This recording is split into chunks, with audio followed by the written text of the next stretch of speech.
Welcome dear students in AC starter. आज मैं आपको वर्कशीट नंबर 41 करवाने जा रहा हूँ। ये हिंदी मीडियम वालों के लिए वर्कशीट रहेगी और इंग्लिश मीडियम वाले डिस्क्रिप्शन में लिंक से सीधा वीडियो पर पहुंच जाएंगे। ठीक है, सबसे पहले हम वर्कशीट को स्टार्ट करने से पहले थोड़ा सा जान लेते हैं जो हमने 39 में पढ़ा था, क्यूब और कीवर्ड के बारे में जानेंगे खाली। देखो, आपको पता है ये आयत होता है। ठीक है, आयत जो होता है वो 2D कहलाता है, 2 डायमेंशनल कहलाता है। क्यों कहलाता है? 2 विमाओं वाला, क्योंकि इसमें लंबाई और चौड़ाई होती है। लेकिन जब हम इसी आयत से घनाभ बना देते हैं तो ये 3D बन जाता है। क्या बन जाता है? 3 डायमेंशन बन जाता है, 3 विमाओं वाला बन जाता है, क्योंकि इसमें लेंथ भी आ जाती है, ब्रेथ भी आ जाती है और एक नई चीज हाइट भी आ जाती है। ठीक है, ये दोनों में फर्क होता है। ठीक है, और इसी में देखो, जब हम पेंट करेंगे, अगर दीवारों पर पेंट करेंगे तो क्या जो हम पेंट करेंगे पूरी कमरे को भरेंगे? नहीं भरेंगे ना, तो वहां पे हमें एरिया निकालना पड़ता है, यानी कि क्षेत्रफल निकालना पड़ता है।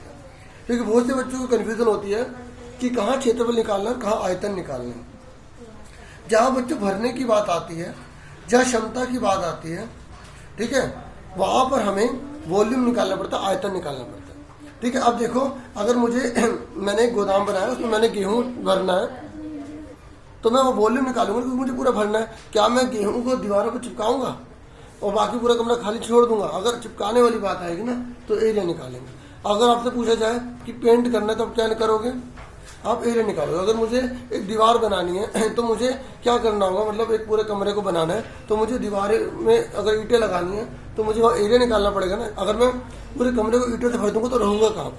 ठीक है, जैसे आपकी वर्कशीट में बोला हुआ है कि एक क्यूब के अंदर छोटे छोटे क्यूब रखने हैं, पूरा भरना है, तो वहां पे क्या लगाओगे? वॉल्यूम लगाओगे। इस तरीके से दोनों आपको पता होना चाहिए, एरिया कहाँ लगाना है, वॉल्यूम कहाँ लगाना है। क्योंकि कई बार क्वेश्चन में नहीं दिया होता, ठीक है, जिससे कि हमें क्लियर नहीं पाता, वो अमाउंट लिख देता है, कुछ अलग डाटा लिख देता है। एक बात और, अगर कभी क्वेश्चन में लिखा रहता है कि इसको बनाने में 100 सेंटीमीटर क्यूब को बनाने में 2000 रुपये लगे हैं, ठीक है, तो अब यहाँ क्यूब तो पहले से लिखा है तो समझ जाओगे कि वॉल्यूम है।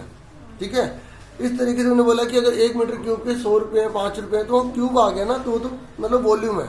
अगर स्क्वायर लिखा तो वो एरिया की बात कर रहा है। ठीक है, बाकी जब क्वेश्चन आएंगे तो इससे और हमें अच्छे क्लियर हो जाएगा।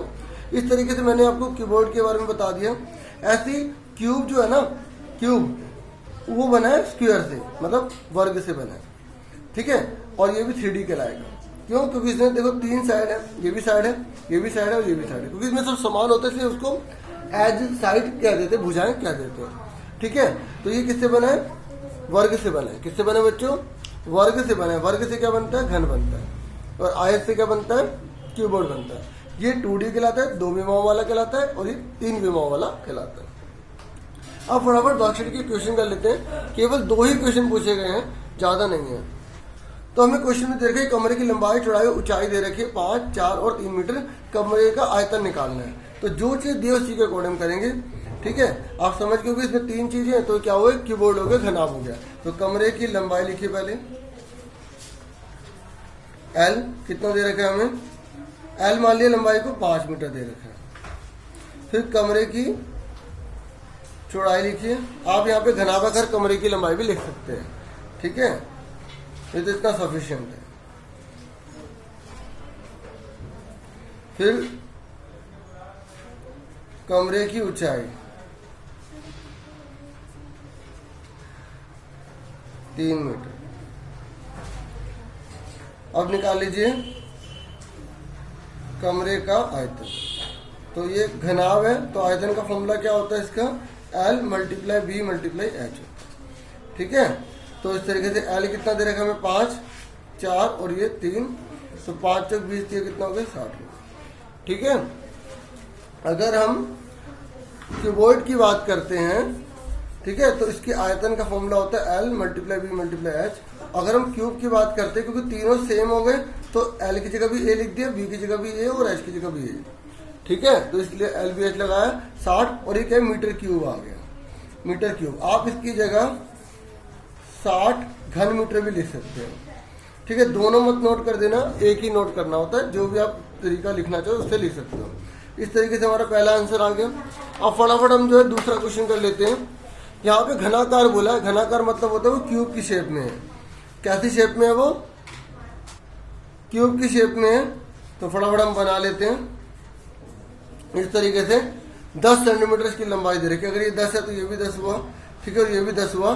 तो डिब्बे का आयतन निकालना है, क्या निकालना है? डिब्बे का आयतन सबसे पहले हम लिखेंगे घनाकार, ये उत्तर कर रहे हैं, ठीक है, घनाकार डिब्बे के किनारे की लंबाई, घनाकार डिब्बे के किनारे की लंबाई हमने इसको a मान लिया है,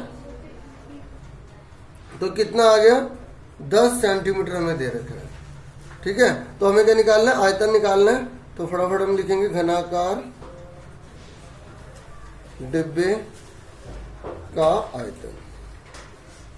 तो क्या फॉर्मूला होगा? a मल्टीप्लाई a, भुजा मल्टीप्लाई भुजा भी लिख सकते हैं हम। तो 10 मल्टीप्लाई 10 कितना आ गया? 1000 सेंटीमीटर क्यूब आ गया, ठीक है, क्योंकि ये सेंटीमीटर में था, सेंटीमीटर क्यूब आ गया। इस तरीके से 2 इक्वेशन थे। उम्मीद करूंगा आपको अच्छे से समझ में आ गया होगा। आज के लिए इतना बहुत है। वीडियो को लाइक शेयर सब्सक्राइब करना बिल्कुल मत भूलेगा। Thank you for watching and listening carefully.